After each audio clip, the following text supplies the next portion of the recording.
عزیز طلباء و طالبات، السلام علیکم ورحمۃ اللہ وبرکاتہ۔ میں آپ کا معلم ریاض احمد آپ سے مخاطب ہوں۔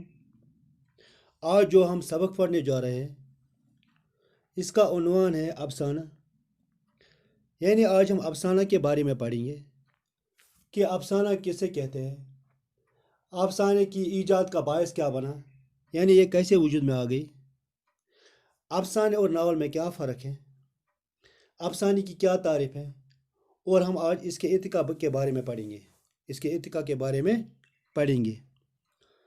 عزیز طلباء، افسانہ جو ہے یہ نثر ادب کی ایک صنف ہے۔ کیا ہے؟ نثر ادب کی ایک صنف ہے، یہ جدید نثر ادب کی ایک صنف ہے، جدید نثر ادب کی ایک صنف ہے۔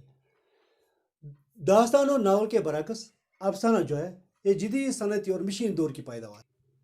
آج کے اس کشمکش کے دور کے انسان کو، آج کے اس تیز رفتار دور کے انسان کو تیزی سے بدلتے ہوئے زمانے کا ساتھ دینا ہوتا ہے، تیزی سے بدلتے ہوئے زمانے کا ساتھ دینا، مشین دور کے مشین دور کے انسان کو تیزی سے بدلتے ہوئے زمانے کا ساتھ دینا ہوتا ہے، اور زندگی کے نت نئے مسائل سلجھانے کے لیے اسے کیا کرنا ہوتا ہے، اسے شب روز محنت کرنی پڑتی ہے، اسے دن رات محنت کرنی پڑتی ہے۔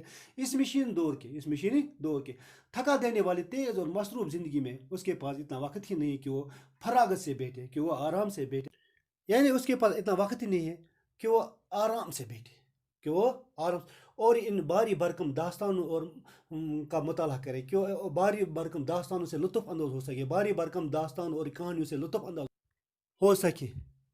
چنانچہ وقت کی کم دانی کا یہ احساس ہی مختصر افسانے کی ایجاد کا باعث بنا، مختصر افسانے کی ایجاد کا باعث بنا۔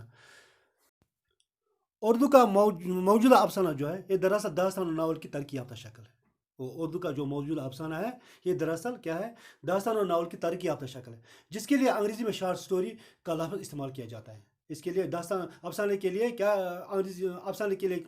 انگریزی میں کون سا لفظ استعمال کیا جاتا ہے؟ شارٹ سٹوری کا لفظ استعمال کیا جاتا ہے۔ لغت کے اعتبار سے بھی افسانہ جو ہے یہ چھوٹی کہانی کو کہتے ہیں۔ کس کو کہتے ہیں؟ لغت کے اعتبار سے، ڈکشنری کے اعتبار سے بھی افسانہ چھوٹی کہانی کو کہتے ہیں۔ کہ افسانہ جو ہے یہ مختصر کہانی ہوتی ہے، افسانہ مختصر کہانی کو کہتے ہیں۔ کس کو کہتے ہیں؟ یعنی یہ مختصر کہانی ہوتی ہے، افسانہ جو ہے یہ مختصر کہانی ہوتی ہے۔ ناول اور افسانے میں یہ فرق ہے کہ ناول زندگی کا کل اور افسانہ زندگی کا صرف ایک جز پیش کرتا ہے، یعنی ناول زندگی کا کل اور افسانہ زندگی کا صرف ایک جز پیش کرتا ہے، یعنی افسانے کے اندر صرف ایک مسئلے کو زیر بحث لایا جاتا ہے۔ کیا لایا جاتا ہے؟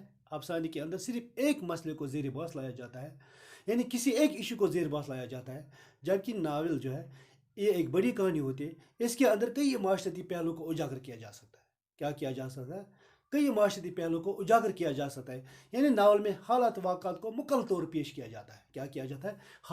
ناول میں حالات واقعات کو مکمل طور پر پیش کیا جاتا ہے، جبکہ افسانے میں کیا ہوتا ہے؟ جبکہ افسانے میں صرف ایک ایشو کو زیر بحث لایا جاتا ہے، صرف ایک ایشو کو زیر بحث لایا جاتا ہے۔ افسانہ جو ہے یہ چونکہ چھوٹی کہانی ہوتی ہے، افسانہ جو ہے چونکہ چھوٹی کہانی ہوتی ہے، اس لیے اس کو صرف ایک ہی نشست میں پڑھا جاتا ہے، جبکہ ناول جو ہے وہ بڑی کہانی ہوتی ہے، اس لیے اس کو کئی نشست میں پڑھا جاتا ہے۔ بڑی کہانی ہونے کی وجہ سے اس کو کئی نشست میں پڑھا جاتا ہے۔ اس طرح افسانے کے اندر کردار بھی بہت کم ہوتے ہیں، یعنی ایک کردار بھی ہو سکتا ہے، ایک کردار بھی اس میں ہو سکتا ہے، جبکہ ناول جو ہے اس کے اندر بہت سے کردار ہوتے ہیں۔ یہ تھے ناول اور افسانے میں فرق۔ اب ہم اس کی تعریف کی طرف بڑھتے ہیں، اب ہم بڑھتے ہیں۔ ایک یا چند کرداروں کی مدد سے، ایک یا چند کرداروں کی توسط سے زندگی کے کسی گوشے کو یا زندگی کے کسی واقعے کو تخیلیاتی انداز میں پیش کرنا افسانہ کہلاتا ہے، قیاسی انداز میں پیش کرنا افسانہ کہلاتا ہے، یعنی ایک یا چند کرداروں کی مدد سے زندگی کے کسی گوشے یا واقعے کو تخیلیاتی انداز میں پیش کرنا افسانہ کہلاتا ہے، یعنی افسانہ زندگی کے کسی ایک واقعہ یا پہلو کی وہ خلاقانہ اور فنی پیشکش ہے، یعنی افسانہ زندگی کی کسی ایک واقعہ یا پہلو کی وہ خلق کی گئی فنی پیشکش ہے جو عموماً کہانی کی شکل میں پیش کی جاتی ہے، ایسی تحریر جس میں ایجاز و اختصار بنیادی حیثیت رکھتے ہیں، یعنی ایسی تحریریں چھوٹی اور مختصر ہوتی ہے۔ کیا ہوتی ہے؟ چھوٹی اور مختصر ہوتی ہے،